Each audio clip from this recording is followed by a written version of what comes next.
आजिर सुना दाम को नहीं बड़ खबर आसिला। चलित वर्ष ए पर्यंत सुना दाम 20% वृद्धि घटी सारी। निवेशक माने मिलिथिबा एई सुजोगर भरपूर फायदा उठाई आय कर चलछंती। तेबे ग्राहक एवं सुना किनिबा पई पछघुंचा देउथिबा देखिबाकू मिलछि। जदि एमिति स्थिति बजाय रहे तेबे सुनार स्टॉक बढ़िजिबो एवं चाहिदा कमिबार संभावना रहिबो। एमिति स्थिति रे सुना दर ह्रास पाई पारे।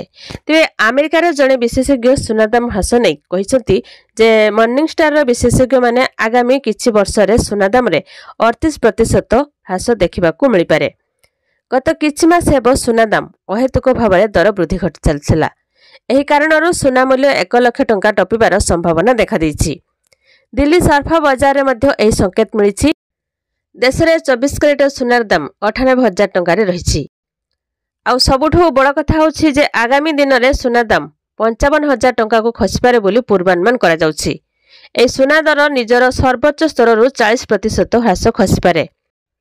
सुनार उत्पादन वृद्धि घटिछि। आर्थिक अनिश्चितता, दर वृद्धि चिंता और भौगोलिक अस्थिरता कारणरू सुना दर रे अहेतुक वृद्धि देखिबाकू मिलिछि। तेबे आज भारतीय बाजार रे 24 कैरेट मूल्य एवं 22 कैरेट मूल्य 98,670 टंका एवं 22 कैरेट सुनार मूल्य 88,700 टंका रे रहिछि।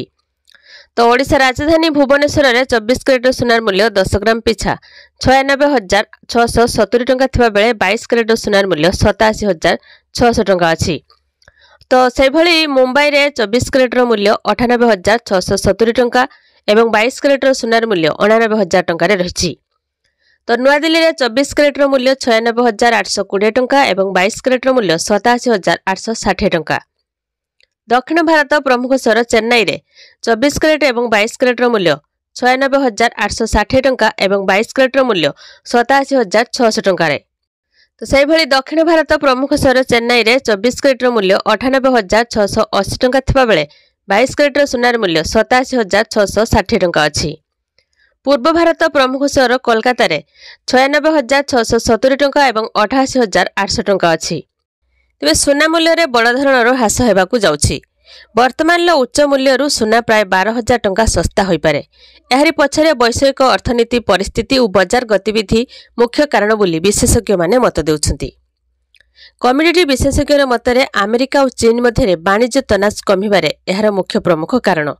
एहार सुनार सुरक्षित निवेश भाव में चाहिदा को ह्रास करिछि। तेबे विशेषज्ञ माने कहउछंती जे सुनार दाम एक अस्थायी उच्च स्तर रे थिला, जहाँ अर्थनैतिक अनिश्चितता और भय जोगु वृद्धि पाइथिला। वर्तमान अर्थनैतिक स्थिति स्थिर हेबा और वाणिज्य तनाव कमिबा जोगु सुना दाम आहुरी 12,000 टंका पर्यंत ह्रास होई पारे। तेबे निवेशक मानकु बाजार उपरे नजर रखिबाकू परामर्श दिया जाइछि। तो यह थिला सुना दाम को नहीं गोटे छोट इनफॉरमेशन। जदि आपण माने सुनार शुद्धता जांच करबा को चाहछंती तेबे आपण माने बीआईएस केयर रे जांच करि परिबे। बास खाली वीडियो गोटे लाइक करंतु आ हम चैनल सहित जोड़ी रहबा पई चैनल को सब्सक्राइब करी पाखर आस्थवा बेल आइकन क्लिक करी ऑल सिलेक्ट करनियंतु।